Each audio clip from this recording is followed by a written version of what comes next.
Previously on Dream Realm. Wouldn't you suspect, or at least turn your head and wonder, that he might have played a hand in the death of Rachel Discanella? Has the jury reached a decision? We have, Your Honor. On the charge of murder in the first degree, we, the jury, find the defendant guilty. You have 3 murders, each apparently done by a different person. See, I disagree. I think the same person did all 3 murders. So besides age, what connects these murders? Well, I'm still looking for the connection and the source of how they'd be murdered. The more you talk about this, the more convinced I am that maybe a single man is behind it. So tomorrow, will you do some investigating with me?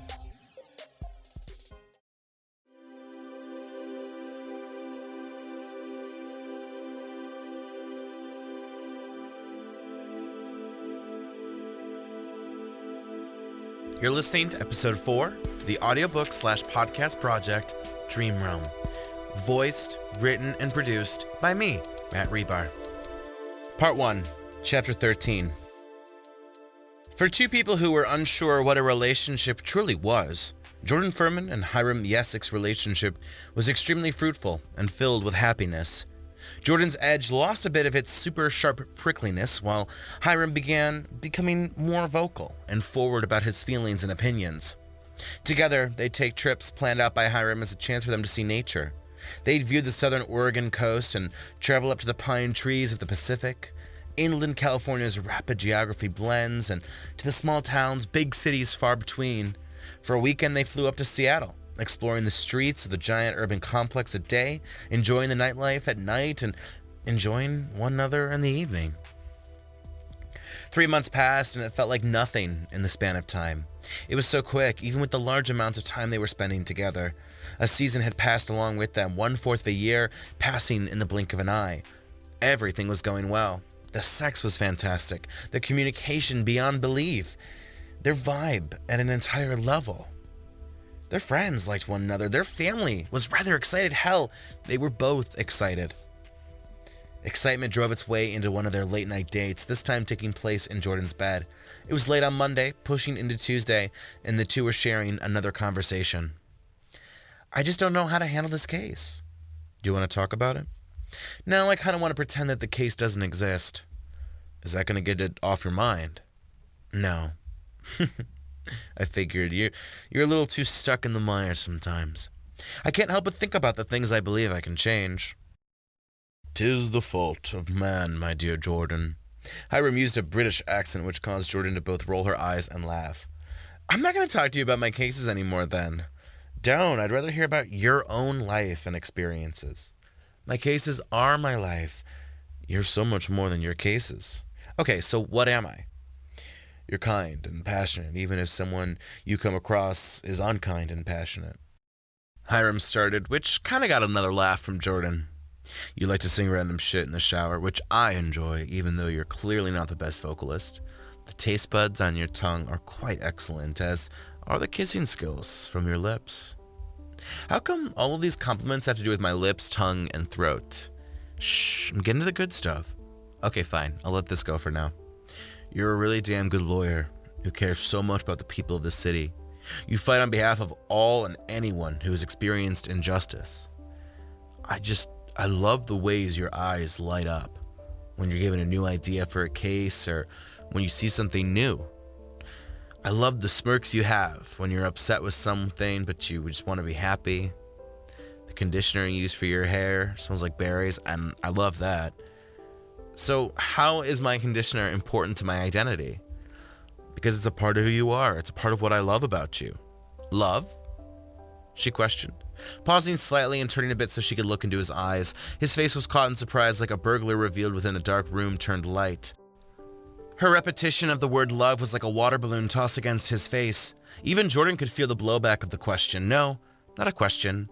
A mere statement, with one of those small question marks, the kind where either answer would be accepted at its mere statement and could be analyzed at another time or place. Yeah, I guess I love you. I guess I love you too. There was a pause as both of them continued staring at one another, perhaps waiting on the other's move. Was that weird? Hiram asked, cringing slightly upon his face. No, I guess we just both don't know how to say the truth of the situation. We both love each other, but the first time saying that's just gonna be awkward.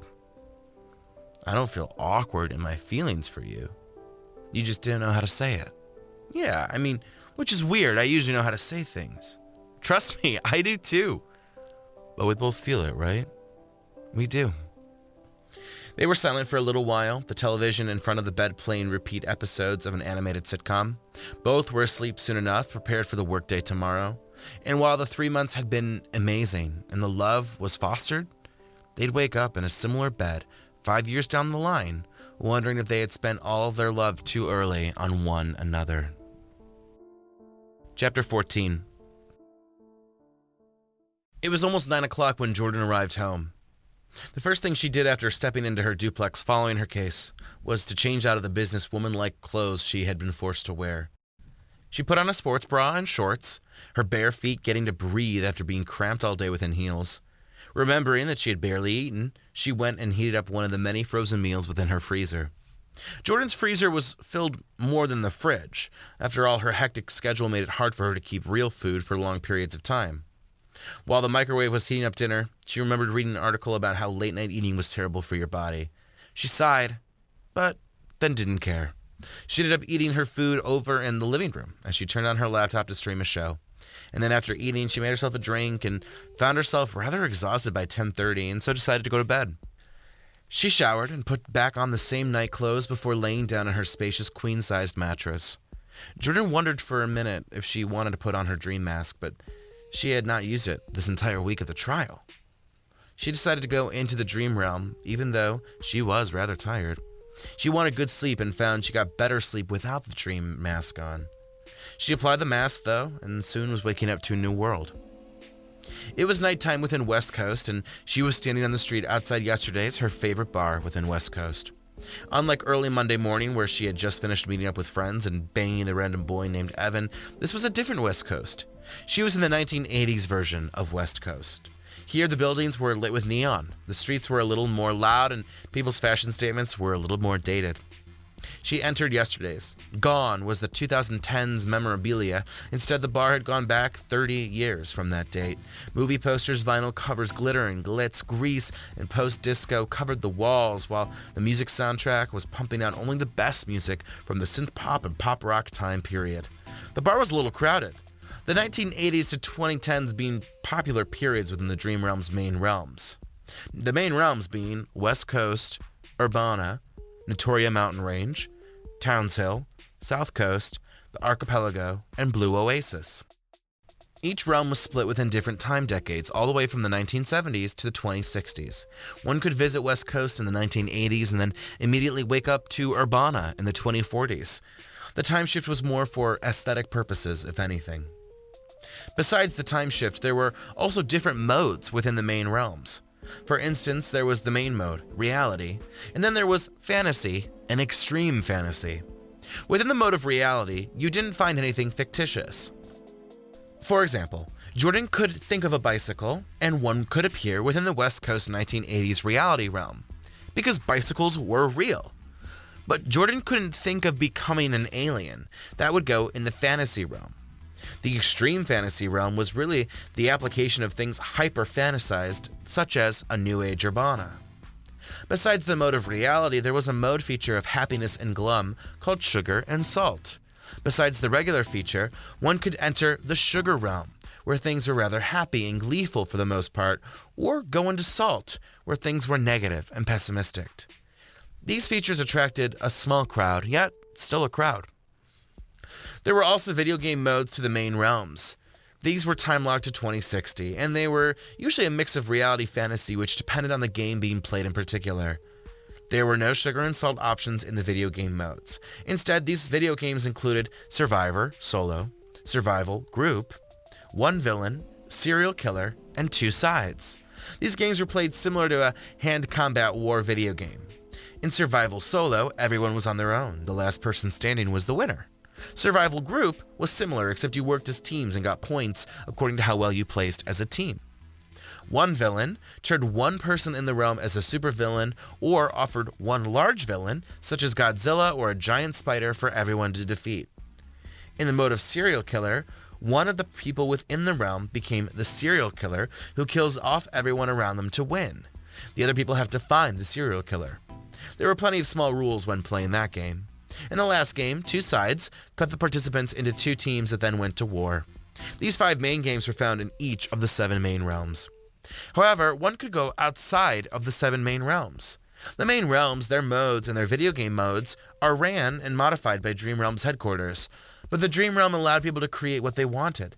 You can create your own settings, for example. You can enter the Dream Realm and decide you want to be in the moon.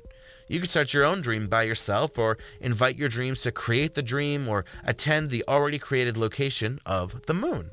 You're still rather restricted with what you can do. For example, being in the rather empty moon setting, or even your own setting, you'd be able to dream up a wild roller coaster. In the main settings such as the West Coast, you would not be able to have that feature, although you could, for instance, dream up a bicycle. Jordyn Furman was currently in the 1980s normal reality mode of West Coast, and she loaded up the messaging system which appeared in front of her. The projection allowed her to see all her friends and whether they were active.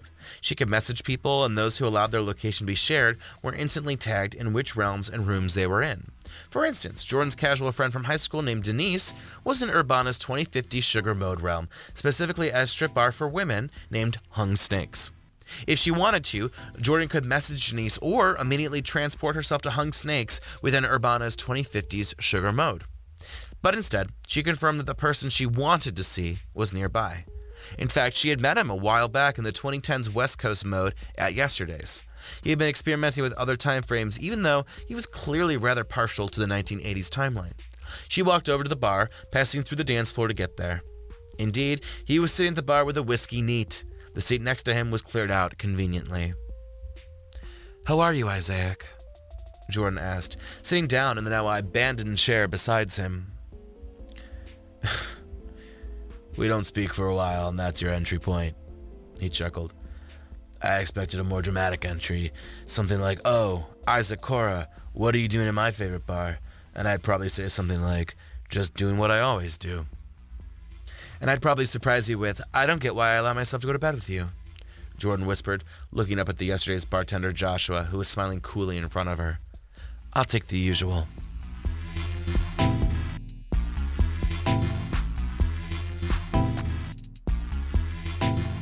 Part 2. This is Real. Chapter 1. "Have I been forgiven?" Isaac Cora questioned, turning up his glass to measure internally the amount of whiskey within. "Or are we here for another blowout?" "I'm not in the mood for a blowout," Jordyn responded coolly, while she watched bartender Joshua make her sweet amaretto cocktail. "So don't worry, you're safe from me today." "Good. I promise you I'm never looking for a fight. I suppose I say things I don't mean, and then don't apologize. It was my fault." The fight they were referring to had happened 3 weeks ago, and this was the first time they had spoken since. It had been a rather deep debate, and Jordyn was doing her best to ignore the questions raised during it. She had walked away without properly answering Isaac's questions of the night. Perhaps her dismissal and her distance proved where she stood on the issues Isaac wanted to solve. "So, we're not going to talk about it?" "No, at least not tonight. I had a long week with the trial." "The trial? I forgot. How did that go?" "I managed to win and convict the man who murdered his wife, although it was tough. I was up against one of the best lawyers in the city of Cardonia. He even tipped his hat towards me at the end." "Fuck, I wish I could have seen it play out. I bet you were marvelous." "As marvelous as one could be, I suppose." "You never know how to take my compliments." "I take them. I just don't let you know that I do." Isaac laughed. His beaming laugh and smile was less frequent than Jordyn wished. Isaac was a man who hid behind furrowed brow and neutral grimaces. He was not a sad man. His face was in a perpetual state of half-bitchiness. He claimed it was because he was usually thinking about tough situations, and so his face reflected the severity of his thoughts and not the core of his personality. Jordyn couldn't help but roll her eyes at that comment. "How's Portland? How are the last 3 weeks?" "A bit boring, honestly." Isaac shrugged as he took another hefty sip of his whiskey. "Work is work, and my social life doesn't really exist outside of the dream realm. Met up with some friends. We ended up going skiing in the Victoria Mountain Range for an evening. It was actually fun, but otherwise, same old, same old." I tried finding you, but you had hid your location. I imagined you were here on the West Coast because, this is your favorite. I've been out and about, Jordyn admitted. Although I didn't come here with the case this week, since it's the weekend, I thought, well, why not get some sleep and some fun at the same time? Isaac turned to her a bit more with a sly wink. Fun? What kind of fun are you thinking? I don't know. I suppose it'll happen when it happens. Well, we're going to have fun here at yesterday's or maybe somewhere else. You tell me, Isaac. After all, I kind of owe you, don't I? The world changed around them, morphing like clay into a new scene. They were now driving in a terrain jeep vehicle down a thin highway built over a series of sandbars. Beaches formed out from the highway, mimicking the Florida Keys in the main realm location known as South Coast. While West Coast was demure, warm, and a cluster of towns and beaches, South Coast was a hot, beautiful Caribbean fantasy, with towns and beaches spread all over a long highway. The waters were tranquil sheets of aquamarine and jade, the beachfront filled with pure sand and the occasional pebble. Groups of friends practically ran certain beaches each night, arriving to drink fruity daiquiris, play beach games, swim, and provide shenanigans. And while it was early in the night, it was early in the day. South Coast would begin to dim and darken at 6 a.m. and 8 a.m. respectively, with the time of normal life, those waking up at the start of what truly was a new day. Isaac was the one driving the Jeep, his outfit having changed to tropical pattern button-up t-shirt, which was missing a few buttons. His white shorts and white sandals now accompanied his South Coast style. He wore thin sunglasses which barely seemed to keep the sun out of his eyes, the wind rolling through his semi-curly crop of hair. Is this fun? He asked gleefully as they hit triple speed on the highway. He drove around other cars which were going slower, barely avoiding a few crashes. It's exhilarating. Jordyn looked down at her own outfit, which was a black bikini top and a black beach miniskirt. She wore jade jewelry clenched within the vice grip of her propped-up breasts, her short hair whisked behind her and held tight. Drive faster, baby. And so he did. 100 became 120, which became 130. The Jeep engine roared to life as it beat the highway path with sensual vigor. She held onto his thigh before making her way to his groin. He continued to be a wild man, zigzagging within a few cars, passing beach after beach. Jordyn thought of her amaretto cocktail, which appeared in the cup holder beside her. Is this what you want to do? I'm usually very happy with you. But not as happy as you could be. I didn't say that. I was just wondering what you did for 3 weeks. I know we're not anything really, just two people who seem to be unable to make things work in real life, but it would hurt if you went on dates with other people or fucked other people. She paused, and he noticed her apprehension. Who was he? He was a nobody. That's how you explained me to Hiram months back, right? You told him I was a nobody. But you were a nobody. Just some guy who I had ran into at a goddamn bar a few times and who I flirted with. I didn't think you'd become someone in my life. I didn't think I'd care about you. And then I did care about you, and then you just told me we're nothing really more than two friends who fuck, so why the hell do you care? Did he fuck good? No, he did not. Damn it, Jordyn. Can't believe you'd sleep with another man. It wasn't in person, it was on here. You can't act like that didn't mean anything. Does any of this mean anything? Jordyn turned her hand around the South Coast views. It's so superficial. All these people with their beach bodies, they probably have a few extra pounds in person. They probably have battle wounds, scars, trauma, pain. But here, it's just sunshine, seawater, and happiness. Is that a reality to you? Is this real to you? Isaac was pushing 130 on the car speedometer, although thankfully there were no nearby cars. Up ahead was a small city area filled with a few skyscrapers of hotels and apartments, along with more beaches, bars, restaurants, resorts. The buildings looked like fingers crawling out of the ocean, a drowning victim in need of rescue. So this is why you don't want to meet me, Isaac chirped, piecing together the fight 3 weeks ago to now. You don't think I present myself truthfully? No, I think you look similar, and trust me, I know you look similar. I stalked you on social media, Jordyn whispered. There's just reality to the situation. What kind of reality? I don't want to talk about it. You must be one good lawyer considering you never want to talk about it. I don't like talking about feelings. You're one of the few girls I know who will ignore feelings. Don't make this a gendered thing, you piece of swine. It's a personality trait. You study law, crime, you charge criminals, even good people who committed mistakes, and sometimes you don't have the energy to sit there and see what's wrong with yourself. There's nothing wrong with you. And if you truly think that, then I found out what's wrong with you. Gosh, you don't have to be so bitter. I'm not bitter. If anything, I'm just jaded. Bitter makes it seem like I entered the world angry at the start. Jaded, it's more tragic. It's like a beautiful diamond becoming laser beamed and chunked into ruins and dust. Jaded seems more human and more approachable. I'd be more likely to pity a jaded soul than a bitter one. Well, then don't pity me. I wasn't going to.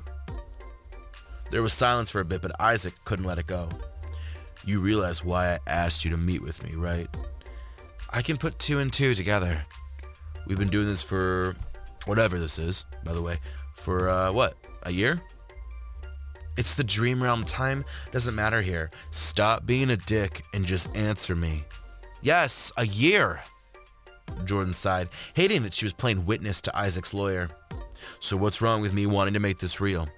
She didn't respond and he grew angry. Answer me, Jordyn. He was continuing to fly down the highway, the city growing closer and traffic getting more condensed. Without a further thought or question, Jordyn reached over and grabbed the wheel, shoving it towards her direction. The car slammed into the rail, flipping over into the air. For a second, as they both began to free fall, Isaac looked both shocked at her behavior and pained for what was coming next. This isn't real. Jordyn's whisper was rather frightening as they hit the water and her head slammed into the front of the car with a crack. Chapter 2. Jordyn's eyes awoke and she turned to the clock beside her table to see that it was only 2 in the morning. She stripped the dream mask off, deciding she was done for the night. Isaac had been a little too pestering for her own taste, and, well, he probably returned to yesterday's with a grumble. She looked at the mask and wondered for a second if she should return, placing it on her bedside table while closing her eyes. To become a member of the Dream Realm, one pays a one-time fee to buy the dream mask. The dream mask fits over your head and begins to work the second you fall asleep. It will not work if you're merely half asleep or any other variation which is not true sleep. Due to the nature of Dream Realm, one pays a monthly $10 service fee. In order to use Dream Realm, one needs a dream mask and the membership. Dream Realm is available in over 60 countries and growing, and has a general base of 1.35 billion, which includes all who have bought the product, but a more active base of 750 million, active meaning using 1 to 3 times a week, and a hardcore base of roughly 345 million. Hardcore means every night. Other demographics are rather expected. More men are members of Dream Realm. The rich and middle class are more likely to invest in Dream Realm, and the largest age populations are 20 to 40, as well as 60 to 80 and over. Those under 20 appear rather turned off to the Dream Realm, although the invention does have an age minimum of 18, while those between the ages of 40 and 60 have not appeared to acclimate with the invention either.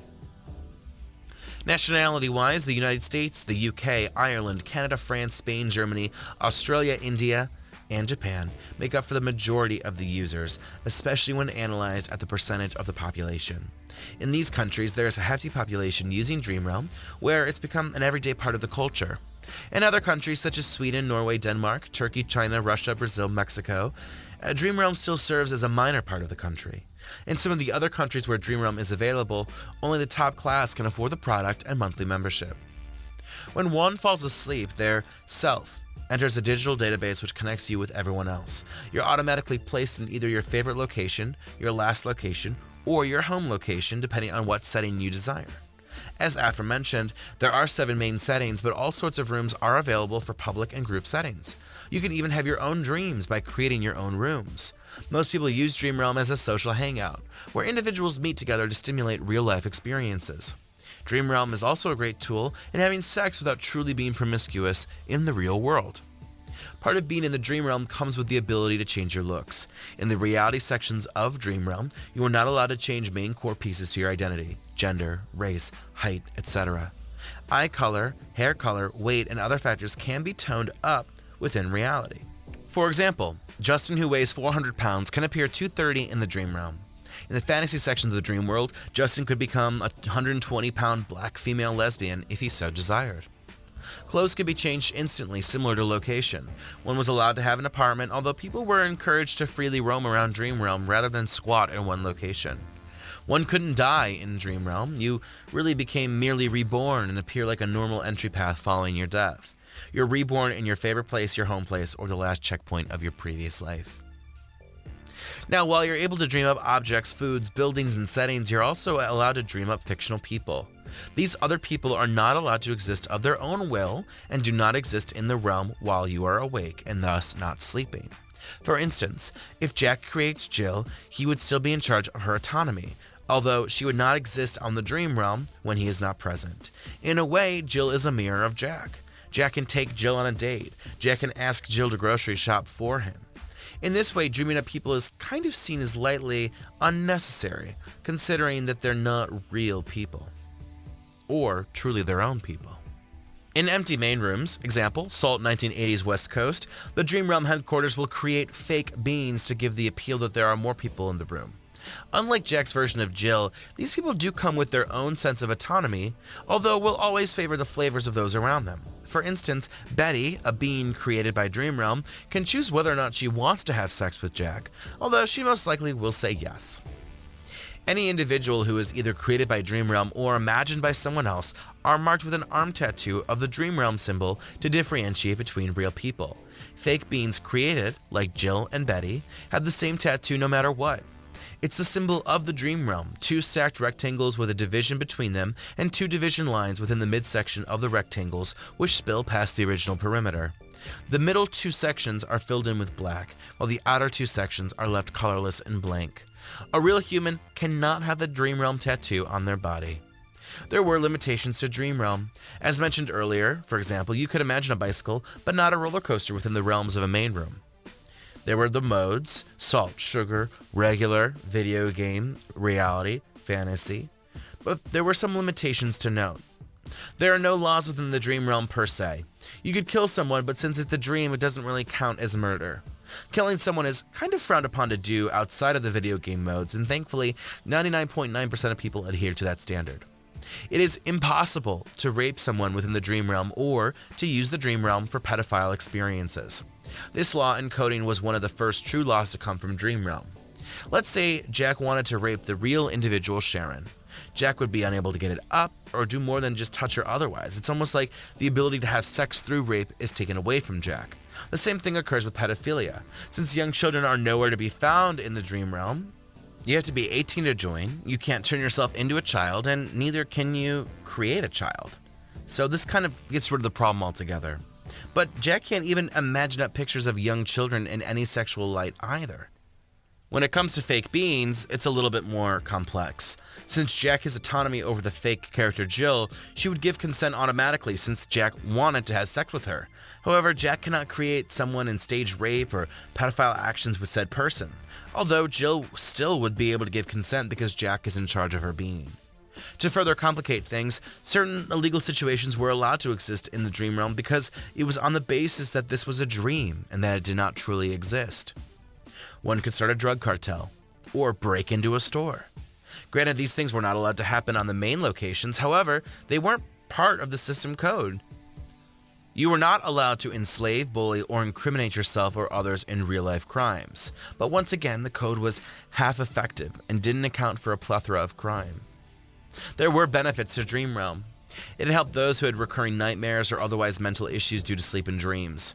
Dream Realm helped people sleep. It helped people's memories, practiced their social skills for the real world, and allowed them to feel as if they experienced things that they could not do in real life. For example, a gas station attendant might not be able to go around the world, but through the Dream Realm, he'd be able to technically travel all over the world. Rates of increased happiness and enjoyment were noted within the Dream Realm, even with the occasional case of an individual claiming that Dream Realm consumed their life. In Jordyn's mind, Dream Realm was a fun game of sorts, and like anything, could be turned into an addiction. With a large sigh, Jordyn turned her body on the mattress. She could feel her eyes finally prepared to not reopen. Like she had earlier, Jordyn Furman was able to fall asleep without the guise of a dream mask, although, even without the dream mask to guide her, she would still be experiencing some kind of dreams.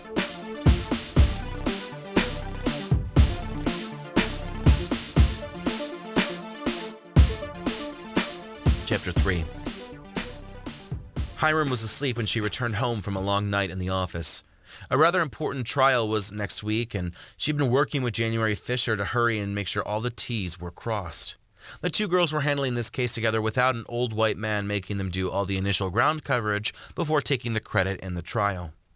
It was hopefully a sign that they soon could be handling major cases by themselves. The digital alarm blinked 11:12 with the stoic red font, which was rather haunting than peaceful. She had missed her opportunity to make her wish at 11:11. With a quiet chuckle, she pulled out her dream mask and placed it on her head. She had barely spoken to Hiram in the last week between work and obligations, but that didn't seem to bother either of them. Maybe they were glad that there was excitement in their own lives, that it minimized the need to make excitement happen between the two of them. Without trying to theorize too much more, Jordyn silently slipped into bed as the mask waited for her to sleep. And soon she was asleep and arriving in yesterday's within 2010 Dream Coast. Teenage Dream was playing over the speakers while a couple of her friends were already taking shots of vodka. One interesting fact about the dream realm was that you were able to eat and drink with the taste in your mouth. In real dreams, you were never able to gain the taste, but here in the dream realm, something within the code tricked your mind to truly taste the flavors. And that's why Jordyn could always taste the amaretto cocktails, and she could even feel when they made her tipsy and later on drunk. Dream realm mimicked all the sensations: tipsy, drunk, tired, sick. I mean, if you wanted those, you didn't become sick unless you desired. And that's why people got addicted. In so many ways, the dreams felt real. Jordyn hung out with her friends for a while, but they all woke up early, around 5 in the morning, due to their family obligations. With another 2 hours to kill, Jordyn made her way to the bar to order another drink from Joshua. "I'll take one more drink," Jordyn explained, the bar a little cleared out now that it was reaching early morning in the real world. Joshua quickly whipped her up another one before Jordyn could even take a sip. A man sat down beside her. "Do you come here often?" "I do. It's probably my favorite bar in West Coast." "Is it because it practically takes the decade theme and runs with it, or for some other nostalgic value?" "My friends and I have been coming here for years. I mean, the drinks are good. I mean, if it's not broken, then why fix it?" "I can't argue with that logic. I come here a lot too, except I'm more into the 1980s version of West Coast." "Can't go wrong with the 80s. I mean, is that where you and your friends all hang out and such?" "Nah, they usually like to go to Cliffside. The bar that practically overlooks the cliffside on the west part of town." "Oh, the place for fraternity boys and girls who love to define themselves with top-of-the-radio chart songs." "Yes, my friends love those types of girls." "Oh, now do you love those types of girls as well?" "Nah, I'd say I love the complete opposite." "Well, I don't define myself with pop music, so maybe you're in luck." The man laughed and stuck out his hand. "My name's Isaac." "Jordyn. Where are you from?" "Cardonia, California. Yourself?" "Nice. I'm up north in Portland. We're West Coast buddies." "You're from Portland and you go to Cliffside. Wow, you sound like quite the catch." "You handle sarcasm like a beautiful, exotic language." "Oh, and I forgot to add flirt into that sentence." "Well, it's easy for me to flirt with someone who makes it easy for me." "Shit, I was actually trying to make it hard for you." "Oh, well, I don't think it was working then. I feel more compelled than ever to flirt with you." "What's your angle? And do you look like this in person?" On the word "this," Jordyn swung her hand in a swivel around Isaac's body. "My angle? Well, I guess it's just that I can't let a cute girl like you go without conversation. And yes, I look very similar to this, plus like 5 pounds." "An extra 5 pounds on your frame? I can't even imagine." "I know, I'm a fat piece of shit." "At least you can admit it." "So, are you single?" "Why are we automatically jumping to that question?" Jordyn demanded to know with a half grin. "We can't talk even if I happen to be dating 5 men or married to 2? "Dating 5 or married to 2. I got a suspicious feeling about you." "Good, because those who don't take the risk on me don't get the pleasure or reward." "Pleasure and rewards are what I'm here for." "Ooh, I do love myself a good old-fashioned 21st century fuckboy." "Who said I'm a fuckboy?" "I'm just assuming." "You know what they say about assuming, Jordyn, right?" "Yeah, you either assume or you perish." "Who the fuck said that?" Isaac laughed. "I did, and it's true. You might be an ass for assuming, but sometimes if you don't assume, someone gets killed." "Wow, well, give me a scenario where failing to assume results in death." "Okay. You hear a neighbor scream and decide not to assume the worst, and you don't call 911, and she ends up being murdered. You see a suspicious suitcase at a train station and assume it's probably nothing, and then the bomb ends up killing 20 people. You see what appears to be a tense situation between a father and his daughter, and then you do nothing because you assume it's natural, when reality is that the girl is a sex slavery victim who ends up getting killed down the line. Damn, you're really not kidding. I mean, I have a sense of humor, I promise. You appear to have both that light humor and a dark undertones, kind of like a muffin. A muffin? The fuck? Sorry, I'm a little drunk, and the thought of a light, fluffy muffin with a dark hue on the bottom of it, that's the least sexiest flirt I've ever heard. Well, I'm gonna have to make up for it. And how are you gonna do that?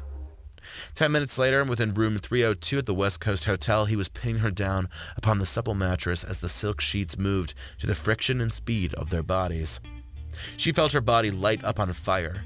She was a witch to burn at the stake and he the fuel. He kissed her neck, his lips leaving sizzling spit upon her pressure points. She moaned softly, her body already in hyper pleasure as he moved down to the section between her breasts. He grabbed each tit as if he was grabbing the reins to a horse, his spare fingers working each nipple before his mouth bit down upon her left side. The whole left side of Jordyn's body seized up as if she was experiencing paralysis, but he moved on before he was past her stomach, her navel, her diaphragm, and on her... She had not felt like this since she had began dating Hiram years ago. He had once had this passion for every little thing they did, whether it be a date night or a sexual encounter. But even at his prime, Hiram could not compete to this, couldn't compare to this. Isaac's lips were upon her own in ways which she could not see Hiram ever doing. She grabbed and pulled lightly in Isaac's hair, her fingers brushing against his skull. For a sex dream, this felt as real as sex. He looked up like an animal who had received its fill of water from the watering hole before he moved up and positioned himself on top of her. She used her hands to clutch him accordingly as they finally moved on to sex. He guided himself all while staring at her with lust and enjoyment. Their bodies moved in accordance with the other. He noticed she was on the brink of coming herself, so he moved down, his dick slick and wet and his mouth soon upon her again. She cried, moaning as he returned the favor, her body in a fit of passion for 20 seconds, until she had completed herself. She looked over at Isaac. "That was great," she whispered. "I'll see you soon."